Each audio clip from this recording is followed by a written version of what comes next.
All right, I'm here with Oliver. This is Oliver, and this is Angel, and this is their roadmap to success. Now, Angel's a lovely dog. We didn't really work with him very much. He doesn't have as many issues. You have a little bit more issues. You're kind of like me.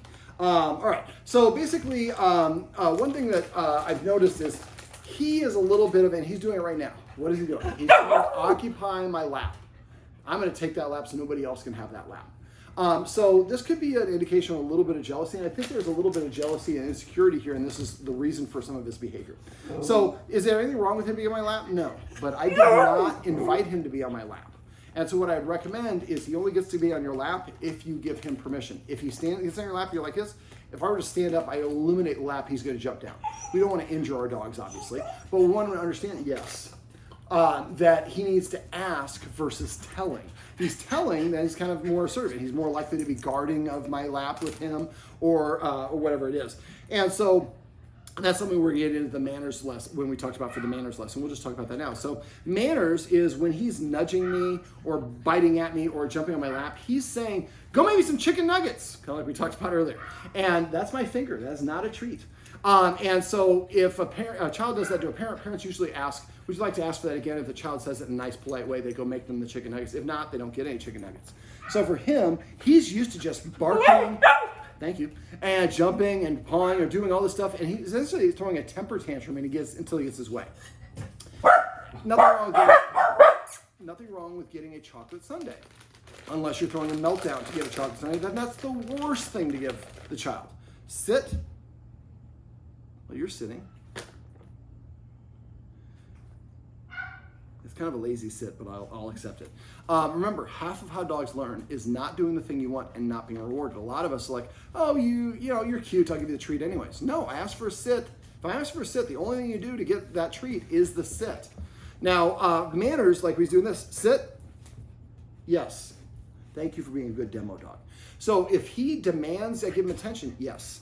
I'm going to tell him to do something that I know he knows how to do. I know he knows a sit. If he sits, I only ask once. If he sits within 2 seconds, I say yes, and I pet him for him on his chest. If he doesn't sit, I'm just going to lean back on the couch and go back to whatever I was doing before. I'm not going to chastise. I'm not going to punish him. I'm not going to ask multiple times. The more you say it, the less value your words have. And your dog is essentially practicing not listening to you. So ask for it once. If the dog doesn't do it, you might ask yourself, have I fully taught the dog how to sit? If not, then I can go and do some actual training because I need the dog to be able to do what I'm asking for. So sit, yes. And then I pet him on his chest. Yes, I see you're over there. Yes, you're being a good boy. All right, so manners is basically when the dog asks for something in a way that's not as polite as you would like, you're gonna give them one opportunity to do it again. If they do it right, you say your marker would reward them. If not, you go back to doing what you're doing. Playing hard to get works great for dog training. All right, the second thing that we're going to do is we talked about, well, this is out of order, but kind of a companion piece for that is celebrating. So I'm going to wait for Angel to do it here, see if he'll figure this out. And so as soon as Angel SITs, I'm going to go ahead and say yes, and I'm going to give him some attention. So celebrating is rewarding the dogs when they do the behavior that you want from them without you asking permission. I would not let a puppy do what he's doing right now, but I'm just trying not to engage with him. So basically, as soon as he SITs without me, I'm spelling it out because I don't want him to do it on cue. So celebrating is rewarding the dogs when they offer behaviors that you find desirable without you asking for it. Now, I like to say desirable and undesirable because dogs are not, yes, there's no morality. They're not doing things. They're not a naughty dog for jumping up. They just don't know what to do. So when you say naughty, you're implying that the dog knows better. They do not. We have to teach dogs how we want them to behave. And like you needed a little bit more work on your mouth manners. My hand is tasty, but it's for me, not for you. All right. So basically, manners is where we're going to say to people: if we come in the room and see somebody he's doing this, and I'm petting him, somebody says manners, sit. If he sat, then I would say yes and pet him. If not, then I would distract, and I could tell my partner or my dad or whatever, hey, Dad, thanks for reminding me. I do forget to ask him to do things. So that's because it takes us a while to get in the habit of doing that. So that's manners. If they're doing something inappropriate like this, sit, he's just asking for attention. We're going to teach him how to properly ask for attention the way that we want and reward that. If he does anything else, nothing happens. Celebrating is when the dog chooses to do a behavior that we find desirable on their own. We say the marker word and pet and reward them. Now, I use this, say celebrate to each other is the watchword for that. So if somebody says celebrate to me for Angel, I just say yes and pet him on his chest. I don't need to know what it was. I've already missed it. Remember, you have 2 seconds. Somebody saw it, they saw it, that was second 1. They said, David, celebrate, that's second 2. I'm too late. So I don't reach for treats. I just immediately say the marker word and pet him under the chin or on the chest for him. Yes, weirdo. All right, we started off the session by going over marker words, and this is something I go over with every one of my clients. The very first thing, it is the fundamental building block of how dogs learn, how we train dogs, I should say, and it accelerates their learning. Yes, that's celebrating. And so basically the marker word that we used is yes, and so the guardian will need to walk around your house with kibble or a treat, whatever they'll do, whatever they'll like. And you can do it with 2 dogs together, so I'd say yes and give them both the treat. If you do it with the clicker, I'd probably just do it 1 dog at a time so I can click and then give the dog a treat. I can't give 2 dogs a treat at the same time unless you have a helper. So I like to do that with about 12 to 20 treats, 6 different occasions for yes, 12 to 20 treats, 6 different occasions for the clicker for each dog. Now, if we have other people in the house, if they want to participate in this, it's a really easy exercise and it will help the dog listen better to that person. So there's somebody in the house that dogs don't listen to, that's a great exercise for them to do. So that once you've loaded it, and that's something you want to get done in a day or 2. So really by the end of this weekend, you should be done with the loading exercises. After that, when we use the marker word, when the dog sits, lays down, comes to us, gives us eye contact, lays to the dog bed, or whatever it is, we say the marker word to let them know they did the thing we want. Good job is what we're saying. I'm going to pay you or hook you up with something for doing the good job. So just like us, when we have a boss that makes it clear, or parents make it clear what they want from us, and we do it and they recognize and appreciate and reward us, we are more inspired to do that again. When we chew people out for making mistakes, people keep their head down, they don't tell you what's going on, there's a lot of negativity that goes with that. So celebrating and manners lesson are 2 sides of the same coin, but if you get in the habit of doing them, your dogs will start coming and sitting in front of you, sitting down to ask for attention instead of barking.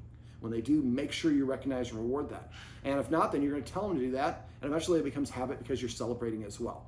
And once you get in the habit of doing this, just about every time you pet your dogs, it becomes a micro dog training session that increases the dog's respect for you as a leader, helps them practice the behavior, and also and you're basically doing basic obedience, and you're not even aware of the fact that you're doing it. It truly becomes a gift, but only if you get in the habit of doing it. It takes about a month or 2 months to get in the habit.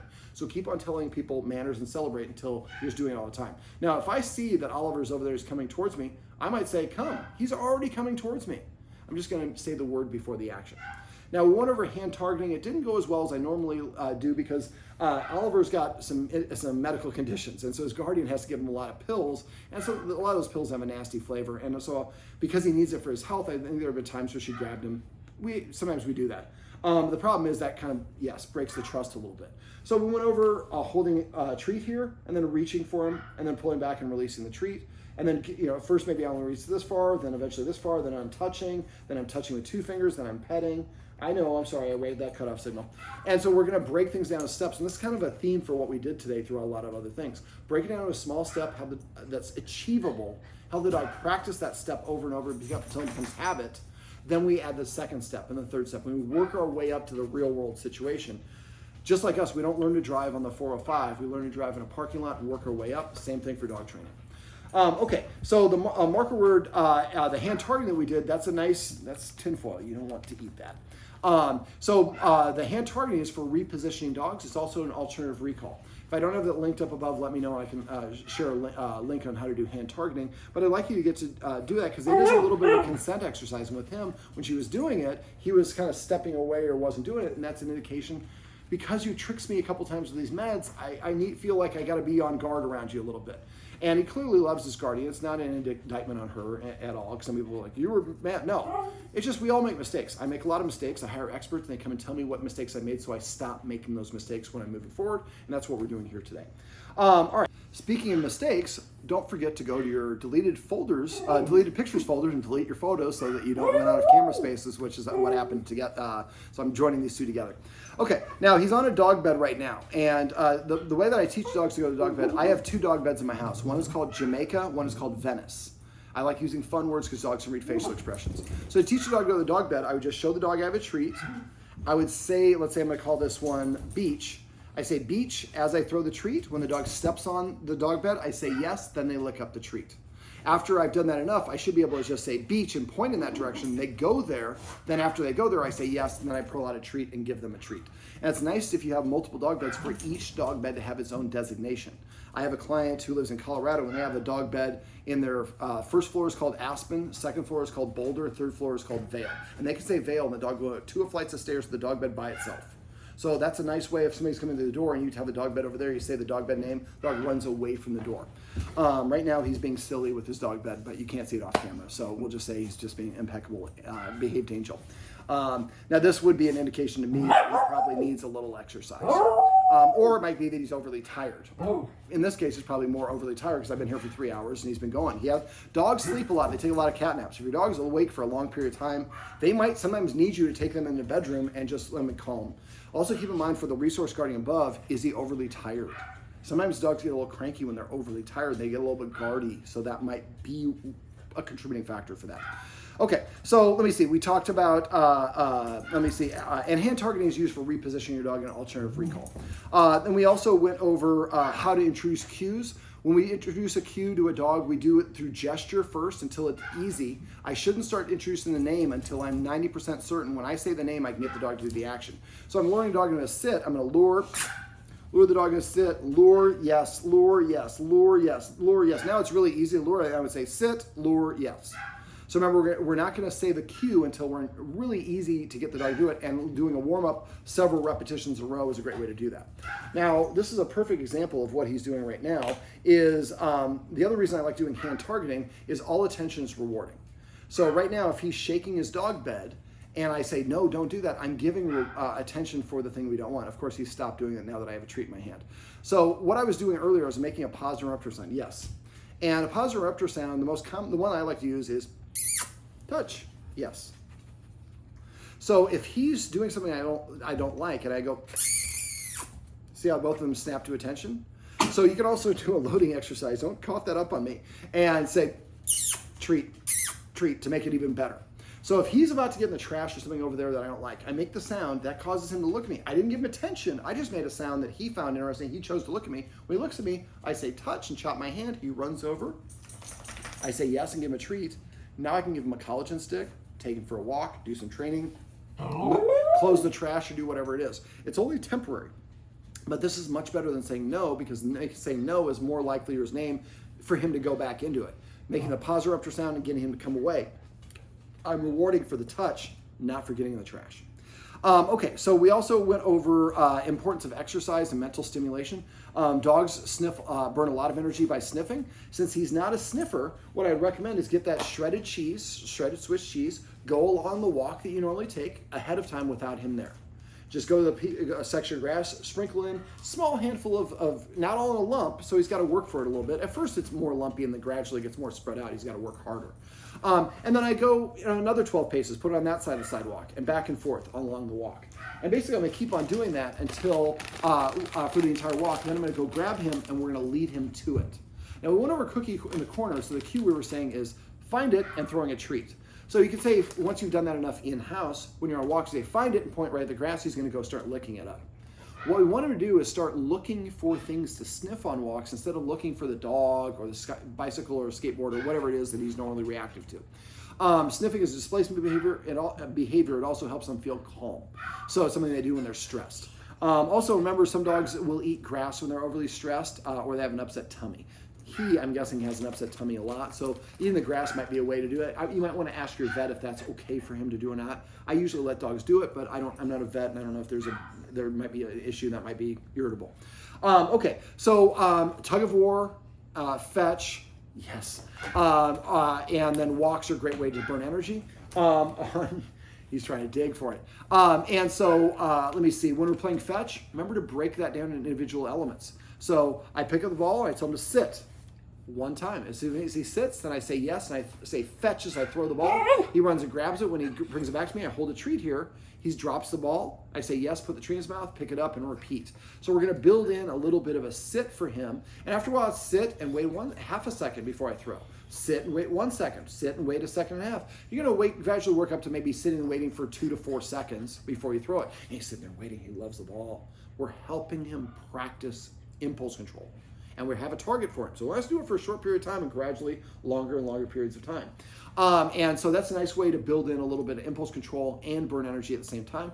And again, for fetch, I'd rather see you do maybe multiple 10-minute fetch sessions than one longer one if you can. And remember, you can use physical exercise and mental stimulation before things happen to set him up for success. The exercise went outside, the engage-disengage game.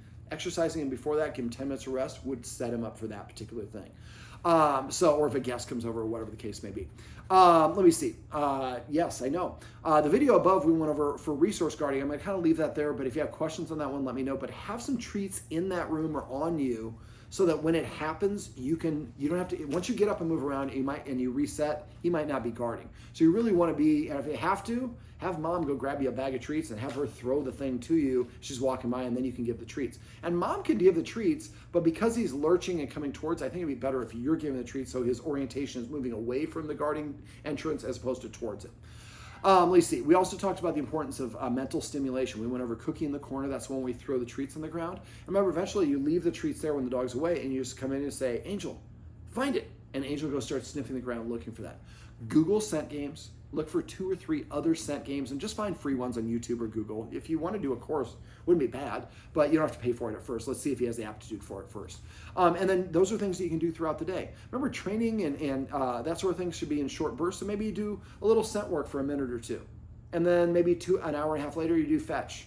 An hour and a half later, maybe you do another scent game. An hour and a half later, maybe you go for a walk. So you're kind of varying it up, but find a rhythm that works for your lifestyle. Right now you're not working, but once you get back to working, you got to kind of fit it in.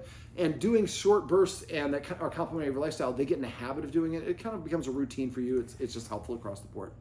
We also talked to the importance of restraint, and that is really having rules for dogs. And I guess I didn't really go through this one now that I think about it. So for rules, some of the rules I have is like if you want to get on the furniture, you have to ask for a sit. Or if you want me to put your harness on, I'm going to ask for a sit, or before I prepare your food. And I'm saying sit for most of this stuff. I guess I did talk about this. But it could be other things as well. So like a good example I do for the door. I go to the door and I say sit once. If he doesn't sit within 2 seconds, I walk away from the door and sit back down. And I wait 1 minute. Then I go back to the door and ask again one time. If he doesn't sit within 2 seconds, I walk away. This time, wait for 2 minutes. Yes. And next time, 4 minutes. Next time, 8 minutes. I keep double the length of time. Until eventually when I say to the door and say sit, he sits, I say yes and open the door and off we go. So having him practice, there he's finally settled down. This first time in 3 hours. But teaching him some impulse control helps. I have some people that teach the dog to sit before they cross any street. That way when your dog runs and approaches the street, they're kind of practiced at stopping instead of running out the street. Is it going to stop dogs from running the street? No. But it can help create, and for some situations, yes, it would, and it helps create a perception of a boundary and a barrier that they stop doing that. And so it's just also a nice way of listening to you and some impulse control. So we also talked about other mental stimulation things. I guess let me go back. Feeding out of a snuffle mat would be a great way to burn energy for the dogs. And remind me about the bathtub because I want to talk about that before I forget.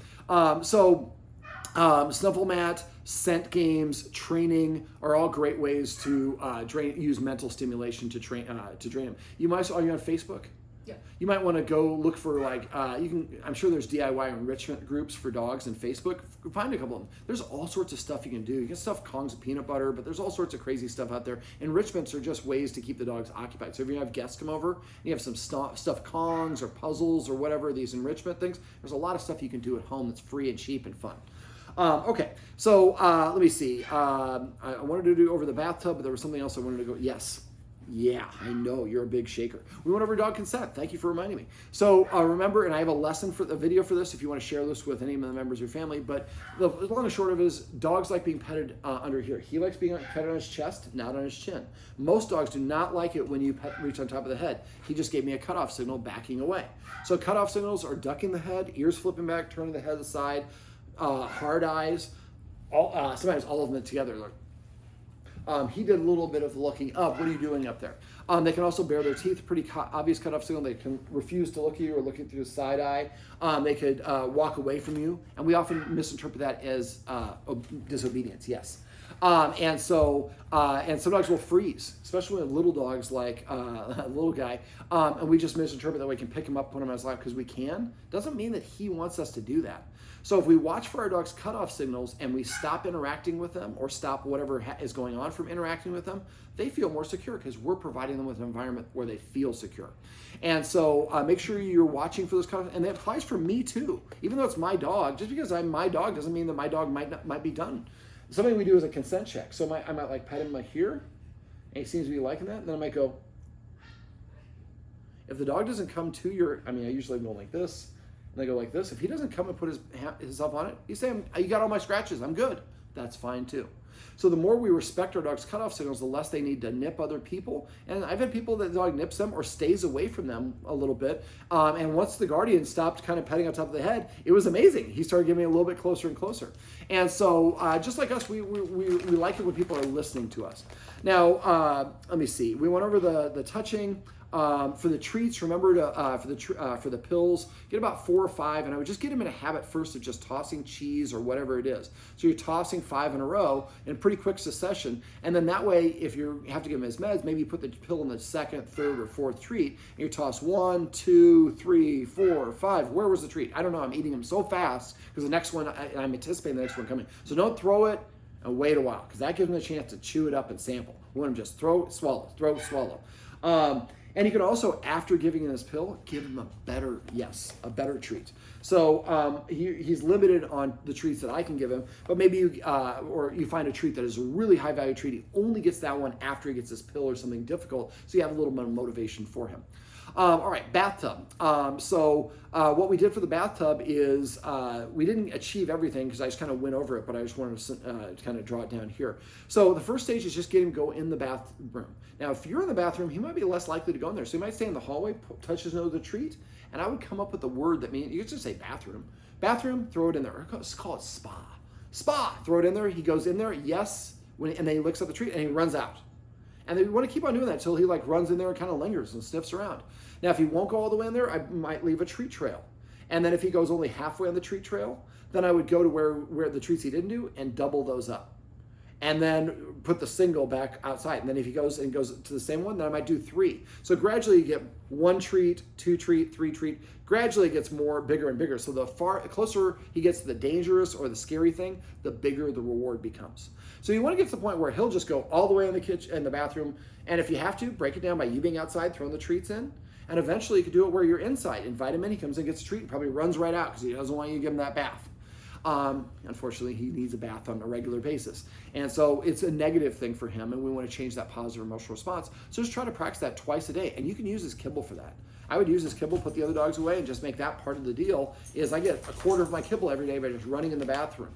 Then eventually we put some run in the bathroom and then on the ledge of the tub. So he got to jump up and get it. And don't put them all next to each other. I want to jump up, get this one, oh, it's way over there, jump down, take a couple steps, jump up again. So again, that is part of the action that we want, is him jumping up into the bathtub. Even if it's only going halfway, that's still part of what we're looking for.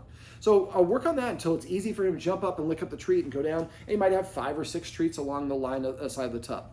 Then I would do that, and I would, when he's up there getting after the first one, every time he goes down there, I would throw another one into the tub. And throw them pretty close to the tub, so not on the far side of the tub. And eventually, and then just leave them there. Now, the problem is when we have Angel around, then Angel might go in and get those. So you make sure that Angel is secured so he can't do that. We're hoping that Oliver just goes in the bathroom, jumps in the bathtub, and licks up all his treats. We don't have to be there for it. We don't have to give him the dirt. All we want him to, and if he jumps in and gets the treats, he is being reinforced for going in the bathtub. And nothing bad is happening. So we want to keep on doing that until he's going in there faster and faster. We want to get to the point where we can show and say, rub-a-dub-dub, or whatever the word is, we throw it in the tub, and he jumps into the tub on his own. So we're going to work on that. Now, if you can, it'd be better if you could bathe him while you're doing this elsewhere. So that bathtub that we normally do it in is now reserved for only the positive stuff, and we go outside in a little kiddie pool for his bath for the short time. Okay, and then so once he actually goes in there, then we did a little desensitization, same sort of thing we did with the doorbell. So basically and I'll talk about that too. So basically we're letting him holding a treat to his lips. We turn the water on from the sink for 1 second, turn it off, and then we release the treat. And we did that a couple times. Then we could turn the water on, let it on for 2 seconds before we release the treat. But eventually we want to swap it. So we're going to hold the treat here, turn where the dog's here, so it's not against his nose. hold up a treat, turn the faucet on, let it run for a couple seconds, turn it off, and then give him the treat. And so we're getting used to the sound of water means I get a treat, but I'm not getting wet. Eventually, I would do the same thing, but with the actual bathtub water. And eventually, you get to the point where if we desensitize him for that, he's jumping in the tub on his own. We say rub-a-dub-dub or whatever the word is you go in there. Then I would get your lick mat, put it on the side of the deal with some cream cheese or peanut butter or whatever he can have. And he jumps up there and goes in there. And again, he can let him go in there and do it on his own. So we wanted to practice going in there. And eventually, you turn the water on while he's licking. Just turn it on just a second and off at the tub. So it doesn't make it all the way up to the tub to get him, but he's feeling the vibration and hearing how close it is. And gradually you run that water longer and longer. And eventually the water comes up and touches his paw, but he's sitting there licking the thing. And remember, licking and chewing release those feel-good endorphins. Okay, so that's the bathtub. Practice that maybe once a day, twice a day, in 1 or 2 minute practice. That shouldn't take very long. And just set yourself goals. So the first goal is just go in there on cue. And eventually, just like the dog bed, I should be able to say, spa, and he runs in there. Then I say yes and give him the treat. At first, we throw the treat to get him, entice him, but eventually we do it after the action. Now, he also gets a little bit excited when he hears the doorbell. There's a chime, not the doorbell, but there's a security system. He hears that when the door opens, he's ready, he's looking over there. So get your phone with the dogs away, have somebody open the door and be near the chime box and have it record that ding dong or the dong or whatever the chime is. Then away from it, play the chime at a low volume. If he doesn't react, give him a treat. If he reacts, play it at a lower volume again. Find the lowest volume you can play it where he doesn't react. So you play it, then he gets a treat. Play it, gets a treat. Gradually start raising that volume. Eventually we have to use your little portable speaker that's at the door. And it sounds like the chime is like coming through concert speakers. Don't have to do it that pronounced. But the chime now means I'm going to get a treat. And eventually what I do is have a little treat, a shelf or something by the door. Every time somebody comes in, they hear the chime, they reach and grab a treat, and they throw it into this room you normally can't get in, so maybe down the hallway. What the action is, we want him to, when he hears the chime, he's running away from the door as opposed to running towards the door, which is what he already is now. He just shook it off right there. Now, right there, that was just for play, but if he's really stressed out and he shakes it out afterwards, that's like saying, that helps us breathe and helps us relieve stress. So if it's a stressful situation, he shakes it off, I say yes, and I pat him on the bottom. And so I want to, yes, you let that go, man. Don't keep that toxicity in there. Okay, let me see, what else? Yes. Trying to think, what else did we cover? I think that's pretty much it. I think that's it. Okay, so here's the deal. You got 2 videos. Now I have a video for the stuff we went outside, so if you need a video for that, let me know. Just message me, and I can get it to you. Now also, don't hesitate to message me. So I have some people like, well, I didn't ask about that in the session. BS. I've got 14,000 plus videos. I can share them with you. If we need to come out, I can come out, but I usually like to wait about a month after this session. This video in particular, watch this one once a week until you can watch this video and there's nothing new. If you're still having a problem at that point, let me know and we can work specifically on the barking or the reactivity or guarding or whatever it is. But a lot of my clients, this video, adopting all these policies, does the trick. Now that I remember, so we also don't want to let the dogs practice playing too roughly. So when they get playing too roughly, just go ahead and pull out a treat and do the pair treating. And you might do this 2 or 3 times. So I pull out 2 treats. Angel, you are an angel. You're named appropriately. So I go, let's say they're roughhousing. I touch the nose and I say, sit. Yes. Now, ideally, we like them both to sit at the same time. Angel's doing a better job than you are, Oliver, but Oliver will get there. Then we take a step away, repeat. Step away, repeat. So you might do that 4 or 5 steps. We're helping the dog stop, center, focus on you. Remember, energy above 50% is when mistakes are happening. They can do it every once in a while, but if they're playing, I don't let them, once they get to 50%, I interrupt the play with a couple treat outs, then I let them go back and play. And if you consistently do this when they reach level 5, the dogs will separate themselves when energy gets too intense, which we like to have happen. Also, I forgot, I saw it upstairs, I was gonna go over this, I forgot to do this. Trimmers. I'm guessing they don't like having their nails trimmed, right? So what we do for puppy class is we do an exercise similar to some of the exercises we did here today. So I have the trimmers in this hand and a treat in this hand. And I show him the trimmers, he looks at it, I say yes, and it goes away and I give him a treat. Yes, treat. Yes, so your arms are kind of floating akimbo. Your tail is wet. I think you were chewing on it. And so all we're just saying is kind of similar principle what we did outside. Is so if you hold up your hand like this, pretend like you have a marble in it. The other hand. Oh. Were you trying to cue him to come to you? So, Basella, you work in the entertainment field. That's not very good acting. But pretend there's an actual marble. Protect your marble. I can see there's no marble. So you got it. There you go. So say his name. Oliver. When he looks at you, start lowering your hand. When you go like this and lower your hand, the lower you go, the more the dog thinks it's for you. So that's a nice way. And then I may put him into a sit by going over their head. Yes. And then I can pet him underneath. Okay. What was I talking about before that? Clippers. Clippers. Okay. So the first thing we're going to do is just get him to look at the clippers. So both hands are behind. Dog looks at it. Yes. Goes away. And then you give him a treat. After a while, you hold the clippers. They'll lean towards it a little bit. Yes. And give him a treat. This might be the second or third time you practice. Eventually, the third time you do it, you hold it out and they're touching their nose to the trimmers. You're not trimming their nails with it. Now, next thing, come here, Oliver. I'll go through what we do for puppies. And I'll give you a treat too. Yes. All right, so what I'm going to do, you're going to treat after each one. They sit. So I'm going to hold the treat here, touch his paw, release the treat. Hold the treat here, touch his paw, release the treat. All 4 paws. So I'm holding the treat first. And all I'm doing is touching. Now I'm going to do the same thing, but I'm going to reverse the order. He's like, you lied to me. You said I would get a treat after each one of these. So now touching the toe becomes a precedent. So you can do this with their kibble as well. Next thing I want to do, and you can always go back to this one. Next thing I want to do is lift their paw up. See how he stood up? I don't feel secure doing this in a sit. What are you going to do with my paw, David? So eventually I'm going to go like this and then give it to him. That's a cutoff signal. So anytime he pulls his paw away, he's saying, I'm uncomfortable with what you're doing. We need to stop, make that into an easier step. Now, if we practice this, and eventually we get to the point where I can hold the paw up and I hold the digit out, and that was a cutoff signal. I'm just trying to show you here. So you should go slowly so you don't get those cutoff signals. Eventually I hold it up and I'm holding 1 digit out, and then I release the treat. And eventually I want to hold it out like this and then give him a treat. Again, I'm moving way faster. Don't do it the way I'm doing it right now. I'm just going to give you all the steps. Eventually, if this is the nail, I'm going to hold it up with the nail extended. I'm going to take the trimmers. I'm just going to touch it. And I'm going to release and give him a treat. And if you need to hold his lips, somebody else might need to do that. So now we're simulating this part. The trimmers coming right towards my nail is nothing to be fearful. You're not trimming, and I get a treat afterwards. And then after a while, we grasp it.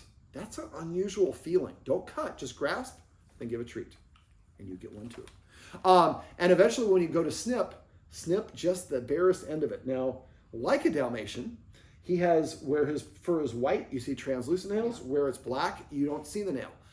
He has, you do have white nails. I was thinking you have black. When they're not translucent, they're hard to see. If you cut in the quick, it's very painful and they will not want you to do it. So just cut just a tiny little bit. And I usually like to have higher value treats.